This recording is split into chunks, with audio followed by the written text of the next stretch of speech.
sudah melakukan pengisian DRH P3K paruh waktu, SK-nya kapan dibagi? Jadi kawan-kawan, pada saat ini sedang dilaksanakan pemetaan, verifikasi berkas, dan pengajuan NI P3K paruh waktu oleh BKD, BKPSDM, atau BKPP ke BKN dan Menpan. Pada tahap ini, semua berkas pelamar yang telah masuk pada akun SSCISN dan pada form pengisian DRH akan diverifikasi satu persatu untuk ditentukan apakah berkas tersebut valid dan benar sehingga dapat dijadikan dasar untuk penerbitan NI P3K paruh waktu. Mengapa verifikasi berkas ini penting? Karena pada proses pengajuan NI P3K ini akan terjadi perubahan status peserta dari tenaga non-ASN menjadi ASN. Kalau mau dibandingkan, pemberkasan dan pengisian DRH P3K paruh waktu ini jauh lebih sederhana dibandingkan dengan pengisian DRH untuk pengajuan NI P3K tahap 1 dan tahap 2 ataupun pengajuan NI CPNS tahun 2024 kemarin.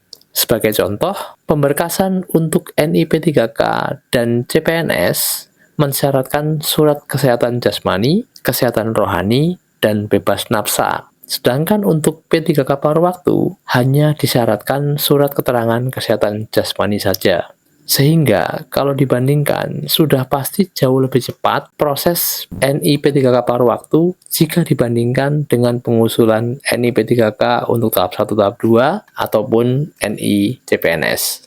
Jika dilihat pada report BKN terkait usulan NI P3K paruh waktu, yang ini saya ambil sampel saja, adalah report yang ditampilkan oleh Kanrek 5 BKN Jakarta pada akun Instagram resminya. Terlihat progres yang berjalan berbeda kecepatan untuk setiap instansi. Kenapa demikian? Ada beberapa alasan yang mungkin menjadi penyebabnya. Antara lain, 1. Metode kerja setiap instansi itu berbeda. Ada yang mengejar yang penting masuk dulu berkas usulannya, koreksi detail kemudian.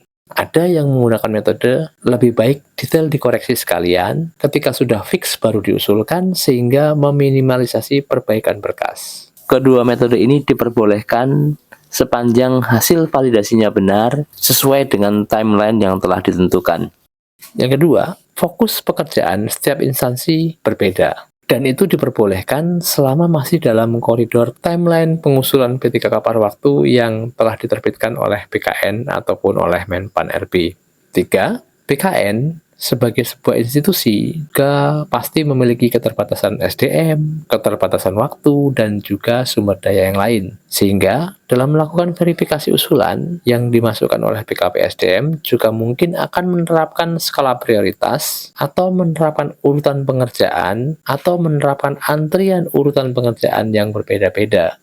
Jadi tiap instansi akan bergantian dikerjakan sesuai dengan urutan yang dianggap paling tepat. Bersyukurlah jika instansi kalian adalah yang terlebih dahulu dikerjakan dan diselesaikan usulannya oleh BKN. Namun, pasti semua instansi akan selesai sesuai dengan timeline yang telah ditentukan. Namun demikian, saya pastikan dan saya yakini bahwa semua usulan, baik yang duluan masuk ataupun yang berikutnya, akan memiliki TMT SK yang sama. Karena setiap instansi bekerja dengan aturan yang sama. Sebagai contoh, TMT akan sama-sama 1 November 2025 meskipun usulan NIP-nya dikerjakan di awal Oktober atau di akhir Oktober. Karena minut SKP 3K paruh waktu itu bukan bersifat perorangan, tapi bersifat kolektif per instansi.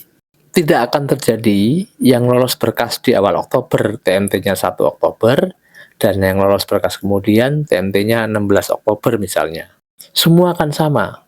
Contohnya, semua akan sama-sama di 1 November 2025. Jadi, yang perlu dilakukan oleh calon P3K paruh waktu itu apa? Ada beberapa saran. 1. Selalu pantau website resmi instansi untuk informasi-informasi terbaru, karena website resmi adalah informasi paling valid yang bisa dipercaya. 2. Nomor HP atau email yang terdaftar pada SSCISN wajib aktif dan standby. Jika ada berkas atau dokumen yang kurang atau membutuhkan verifikasi tambahan pada saat pengusulan NI P3K paruh waktu, maka Pansel akan menghubungi peserta melalui kontak tersebut untuk melakukan verifikasi tambahan yang diperlukan sehingga usulannya bisa diusulkan dengan lancar. Oleh karena itu, sekali lagi, nomor HP dan email harap standby. 3. Silakan support Menpan, BKN, dan BKPSDM instansi Anda untuk dapat bekerja dengan tenang dan menyelesaikan usulan NIP 3K paruh waktu sesuai dengan timeline yang telah ditentukan. Dan yakini bahwa setiap instansi itu pasti bekerja dengan mematuhi timeline yang telah ditentukan oleh aturan-aturan yang dikeluarkan oleh BKN maupun oleh Menpan RB. Jadi, SK-nya kapan dibagi? Jadi begini, setelah pengisian DRH, BKPSDM akan mengajukan pengusulan NIP 3K paruh waktu. Setelah usulan NIP 3K paruh waktu disetujui oleh BKN melalui Pertek BKN, maka BKPSDM akan mengajukan draft SKP 3K paruh waktu kepada PPK. Dalam hal ini, gubernur, bupati, atau wali kota untuk ditandatangani. Setelah draft SKP 3K paruh waktu ditandatangani oleh PPK, maka BKPSDM akan menyiapkan draft perjanjian kerja yang akan ditandatangani bersama oleh PPK dan calon P3K paruh waktu. Biasanya, SK dibagikan beriringan dengan penandatanganan perjanjian kerja. Jadi, silakan diperkirakan waktunya. Berdasarkan langkah-langkah di atas dan berdasarkan jumlah calon P3K paruh waktu yang diusulkan oleh instansi masing-masing, bisa diperkirakan kapan SK akan dibagikan.